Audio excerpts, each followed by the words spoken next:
My full names are Ernest Mwaba. I'm a trainer. I teach my students in automotive electronics and also heavy equipment electronics. Now this time I introduce, this is my NOT gate. A NOT gate slightly smaller. Okay, I'll just remove this so that we don't confuse the circuit. It only has one input and one output. And I'm happy that this is already off. So next, I'm going to power it as usual. And I'm tapping from here. Already, you can see what it has done. My switch is off, but it has turned on. That is how a NOT gate should behave. When there is 0, that's when you have 1. But the moment I turn on, I put this at logic level 1. The input is 1, then the output is 0. So it turns off. We use this for automotive engineering and heavy equipment. This is critical for a typical example is in a fuel tank. When your fuel tank is empty, your light turns on.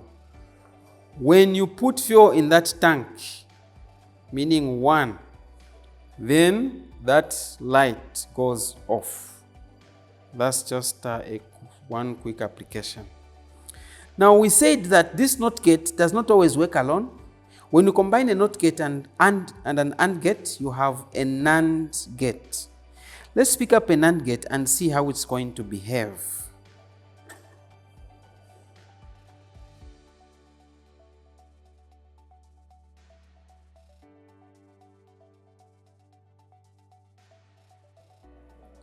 Putting it here. Now once again I need 2 inputs, so I'll extend there, put the other switch here. Of course, maybe I'll make it more interesting this time. I'll tap from this other positive, which is one and the same thing. Yeah, this is better. So my 2 switches are off. This is A and this is B. Now, what do I want to see this time?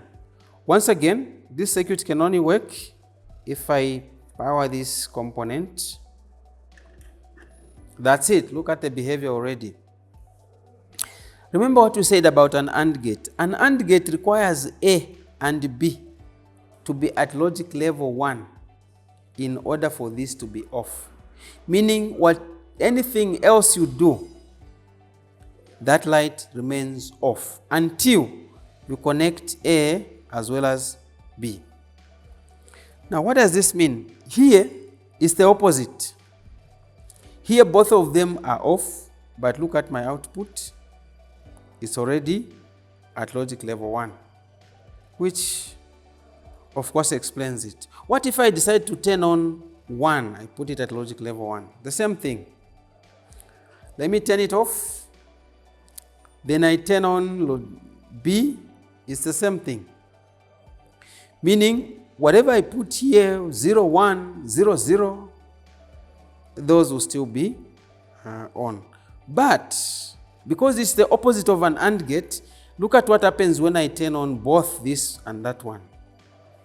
There, that's when things happen in the opposite, or the other way around. So you see A and B, they are turned on. That's when this one has gone off. That is NAND, N-A-N-D, meaning it's doing things in the opposite. And that's how we quickly demonstrate that one. Let me move on from this one. Let me go now for the last one, which is a NOR gate, N-O-R. Again, I'll still use the same circuit. But I think I'm enjoying this one where they are just side by side. The last one. So once again, here are my inputs. Okay. So I have my A and B as usual, and they are off. Now this is an OR gate. If you look at an OR gate, the way it behaves, we said that you either need A or B or both of them. Then this can be on. Now, sorry, let me remove this. Need to power it. So here, once again, I'm going to make sure that my component is powered. So I'll put this here. And again, I'm going to tap there. Oh, look at that once again. Now, already you can see something very interesting and very like going in the opposite. Here we said either one of them or both of them can turn it on. But there we are, with none of them on, then this has already been turned on. Meaning that what happens if I put this on? There, it's the opposite. In a normal OR gate, we expect here we should have this being turned on, but now it is off. Even if I decide to turn on this, close that one, the same thing. It will be off again.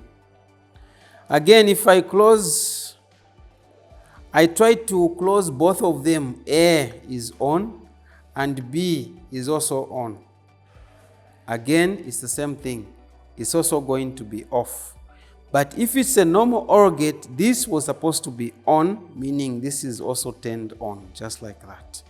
So this is the language used in programming, in making sure that if you want a computer to send commands according to a particular condition, then information coming from the sensors which will be fed there after the converter, analog to digital converter, does its job, what will be fed there will be interpreted like that, and the computer will continue giving out these commands.